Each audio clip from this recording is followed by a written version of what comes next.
are forced to now demand the resignation of those ministers.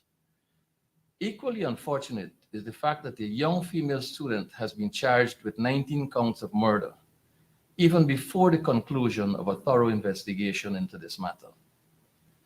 After a thorough investigation, if it is found that the circumstances surrounding the devastating fire, that the Ministry of Education, the Ministry of Regional Development through the Regional Democratic Council of Region 8, and the Ministry of Marine Affairs failed in their duties to ensure compliance with the fire safety regulations, we urge that civil proceedings be initiated against them without delay to bring some sort of restitution to the families of the children and the teachers who were tragically affected. Our children are the future of our nation. They deserve to be safe, especially within the walls of our educational institutions, where they spend a significant portion of their time. This devastating incident at Madia Secondary School is a stark reminder of the dangers our children now face under the current government and the necessity of stringent adherence to safety standards. The Guyana Standard Code of Practice for Buildings and the Ministry of Education's Safe School Protocol provide comprehensive guidelines to prevent such disasters.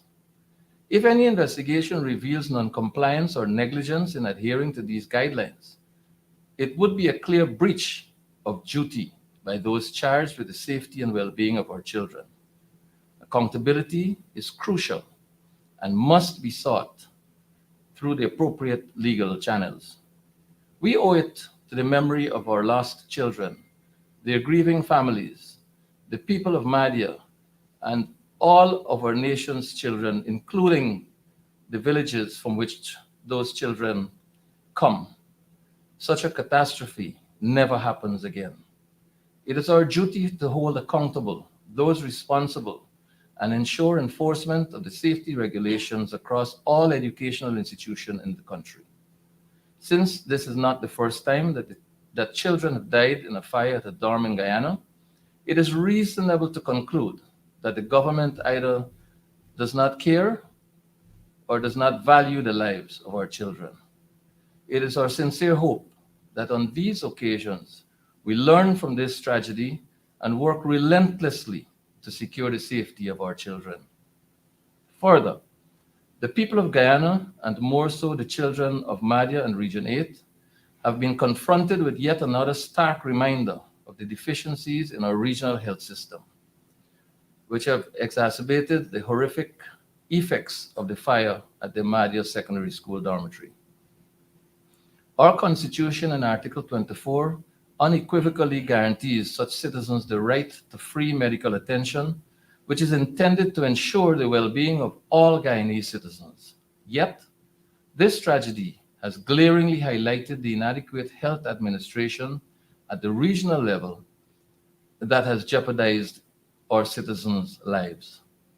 The unfortunate need to transport basic medical supplies from Georgetown to Madia via plane and the subsequent delay due to adverse weather conditions have shed light on the glaring lack of disaster preparedness by our regional health system.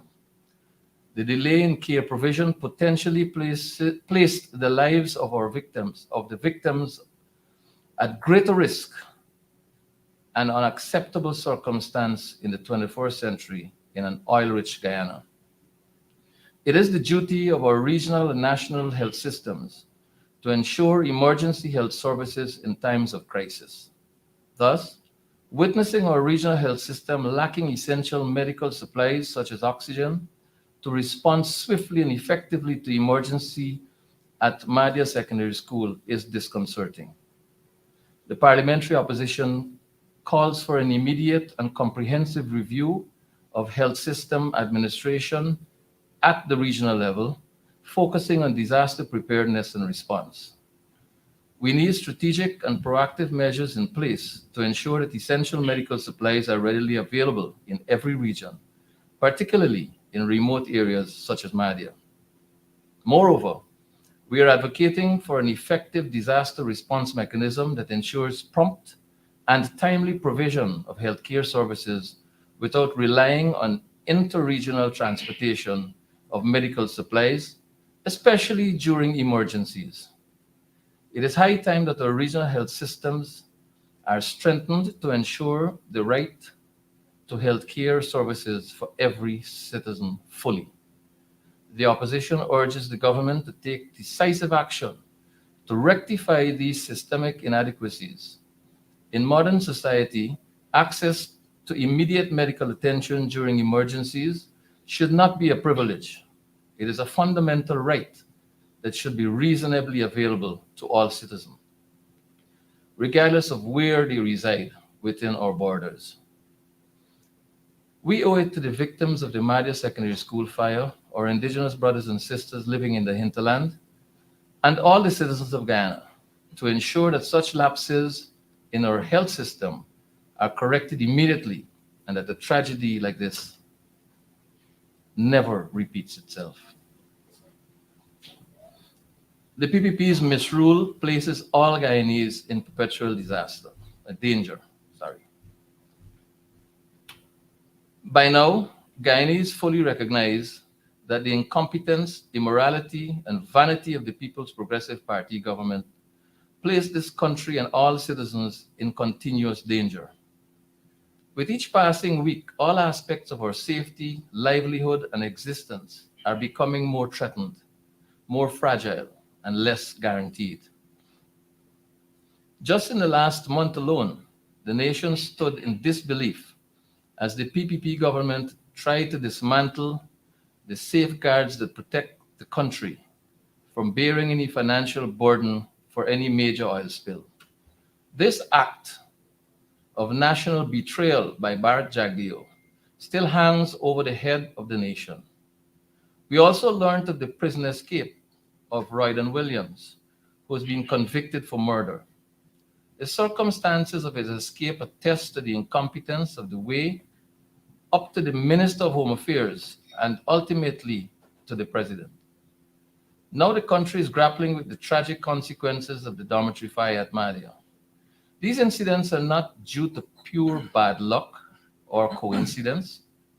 They are the result of a government that has little incentive, interest, and ability in crafting good public policy and effectively managing public institutions. This is a government that feels no compulsion and no urgency in addressing dire problems that citizens face, such as poverty, food and nutrition inadequacy, high cost of living, high mortality rate, preventable illnesses and death, the family despair and desperation. Calls and demands, therefore, for the government to fulfill its obligations to the people and to deliver on their basic human rights and entitlements will continue to fall on deaf ears. Calls for individual ministers to be fired for incompetence will not solve the problem, though it is necessary, because the problem is embedded in and systemic to the PPP in its entirety. Guyana will stumble from tragedy to tragedy, danger to danger, and crisis to crisis once the People's Progressive Party remains in office. Let us as Guyanese citizens and patriots take stock of this reality. Let us also recommit to using our voices and votes to rescue our beloved country.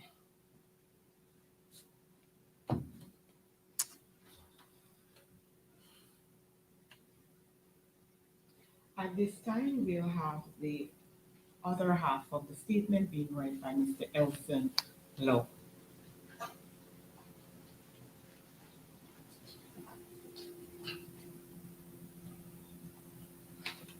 Thank you very much.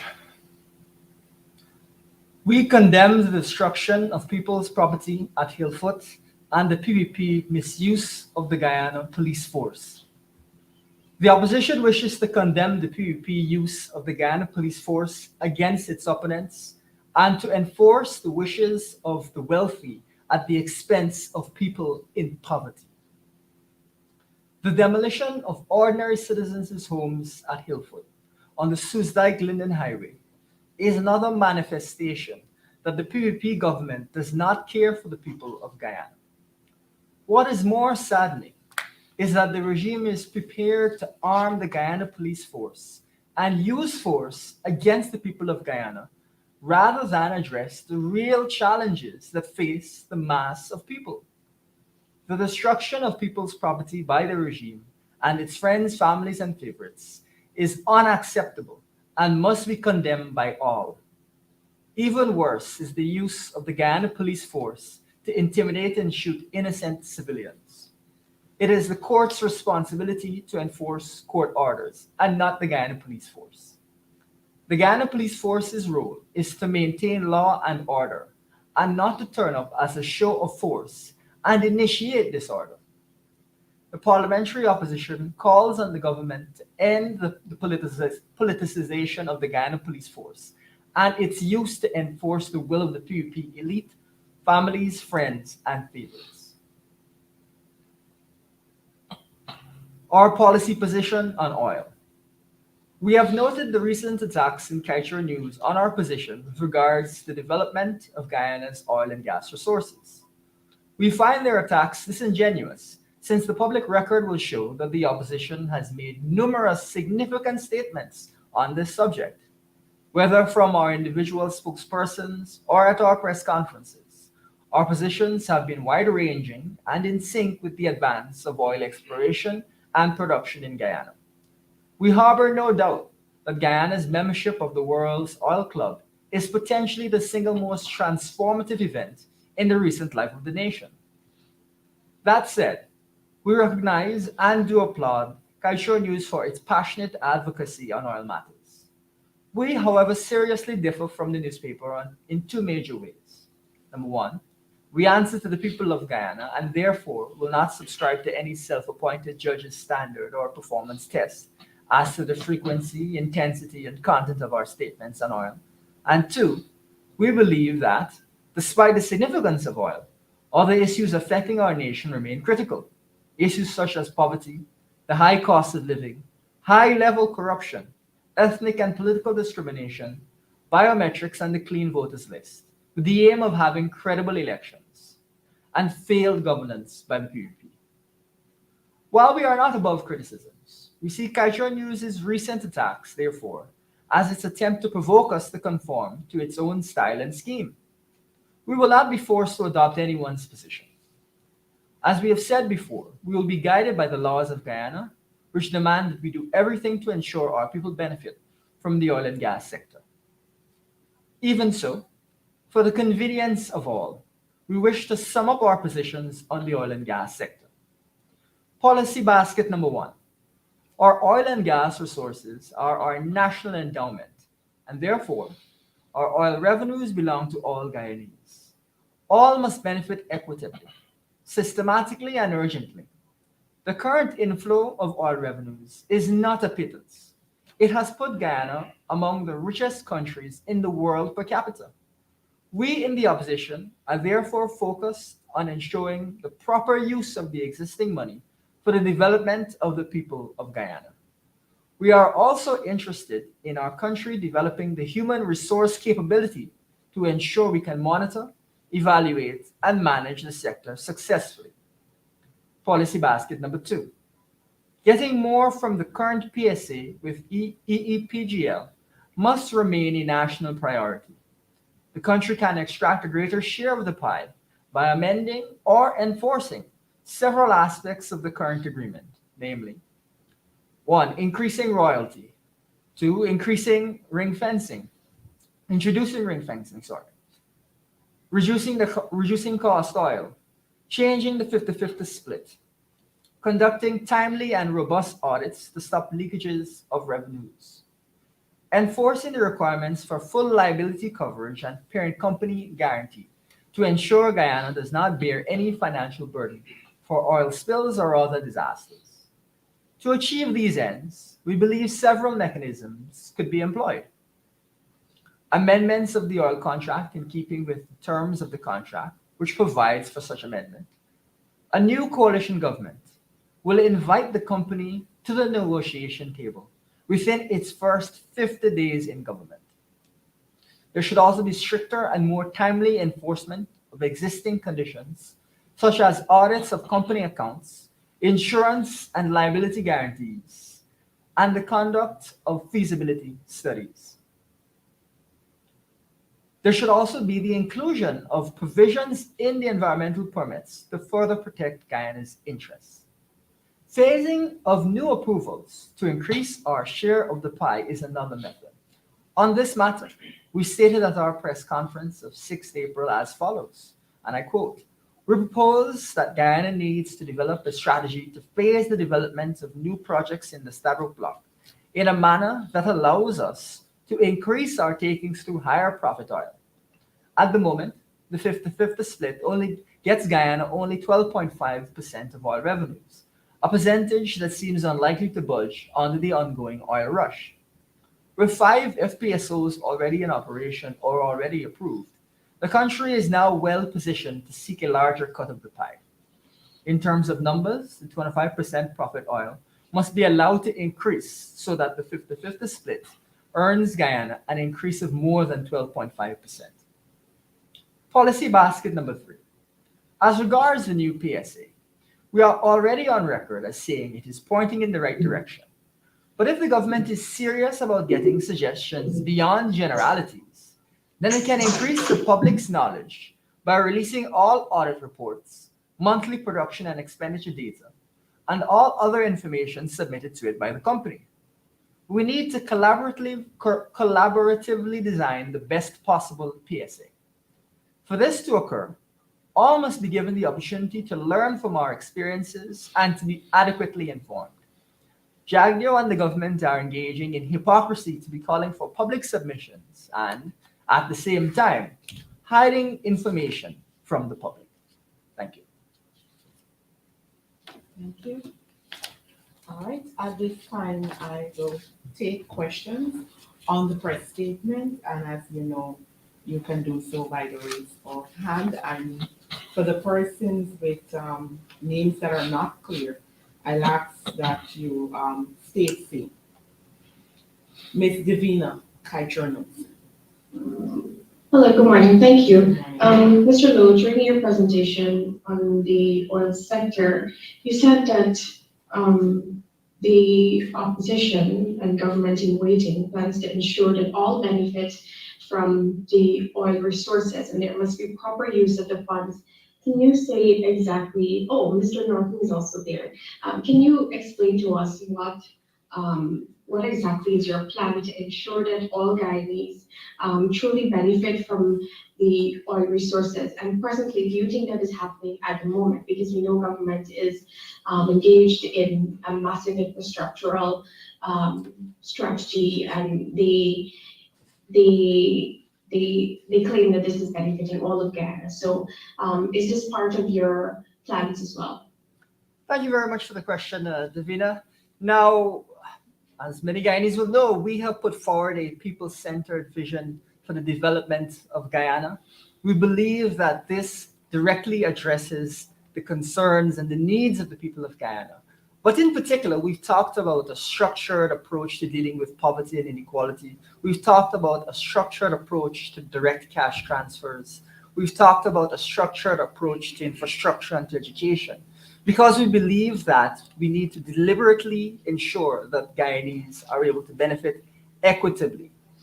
As a result, we put forward many policies that target the lower income Guyanese, policies that target education, and to that end, we believe that unless deliberate effort is taken to address these issues, many Guyanese will not benefit. We would, of course, want to point you to one of the sad realities of resource-rich countries, and in particular oil-rich countries, which is that there is often an emphasis on infrastructure in order to reward cronies rather than to actually benefit the people. And so merely saying that you are putting in place infrastructure does not mean that the infrastructure is at all adequate, does not mean that the infrastructure will at all benefit the people the way that it should. We remind the public that Equatorial Guinea, generally regarded as one of the most corrupt countries in the world, has oil resources, and yet for many years had 75% of the people living in poverty and they were building various bits of infrastructure in areas where nobody lived. Now, what we don't want to see is Guyana become a country where, merely just to reward friends, family, and favorites and their elites, the PUP throws money at infrastructure and the average Guyanese does not benefit. Sadly, that is the direction that we're seeing things go. And despite the government budget having tripled from 2018 to now, Guyanese are still saying that they feel like they haven't benefited at all. Could I also say just the mere fact of saying you invest in infrastructure is no guarantee that the people of Ghana will benefit. In my budget presentation, we pointed out that there are certain challenges facing Guyana. One of them is that we are a low-lying coastal state and that we need to begin the process of shifting to the highlands.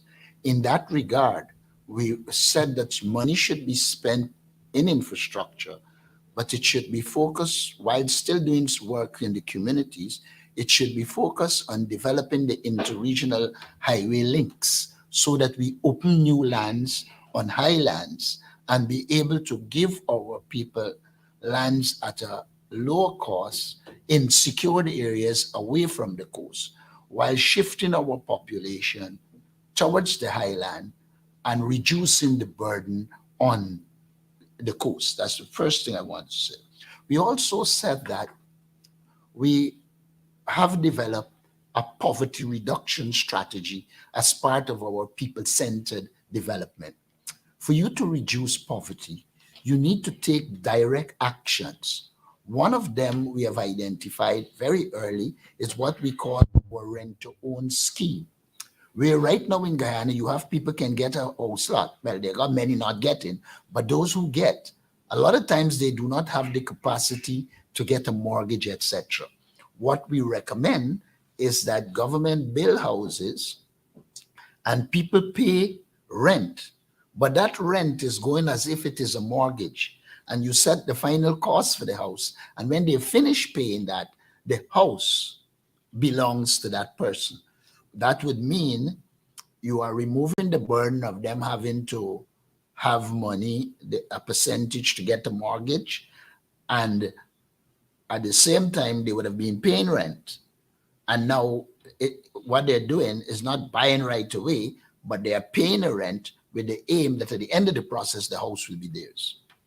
We also suggested that to eradicate poverty, we need to work out what is a livable income, the minimum livable income. And the government should begin to adjust to ensure that our people get a minimum livable income. In that presentation as well, we did say that it is critical to develop our human resources, and therefore our children in school matter. We pointed out then that a good way to help our children is, one, that we will develop a national schools transportation system that allows our children to get to school free of cost. That will immediately remove from the family the burden of getting the children to school. And mind you, we're using resources from oil to do it, which means the people will benefit directly. We also said that across the country, there should be 2 hot meals for our children, so that children who live in poverty, the parents don't have to worry during school time about a breakfast and a lunch. And so the child will be getting the nutritional value that is needed for them to take education. We recommended that as one of our poverty reduction measures. We also said at the time that we need to reduce the amount of people paying taxes. We said nobody earning under $150,000 should be paying taxes so that they will get more income. We have outlined also that in the human resource development part of our program, we need to train people to be able to monitor, to evaluate, monitor, and manage the oil sector. I cannot see how as a country we are not investing the way we should in environmental scientists and a number of areas that will allow us to monitor and also audit the resources that are coming from oil and gas. So we also said that as presently structured, the government's tendency is to focus agriculture in regions 2, 3, parts of 4, 5, 6. We advocated that there be the development of an agricultural plan to put people in agriculture in regions 1, 7, 8, 9, and 10. And that once these communities, these regions begin to become self-sufficient in food, etc., a number of things will happen. One, the food will be at a cheaper price because they are being produced in the area. 2, you will be removing the high cost of transportation to get the present agricultural things in. Now, Guyana is a country with a lot of land, and many of these regions can be aided into agriculture. In that very process, we said we will provide grants. We will also ensure that there are loans given to people who want to go in agriculture. We also advocated in that process for the development of the agro-processing sector. And we believe that all of these taken together will contribute to the reduction of poverty and ensuring that our people benefit directly. We said on programs here that people at present, I think $1 million can be offered to households.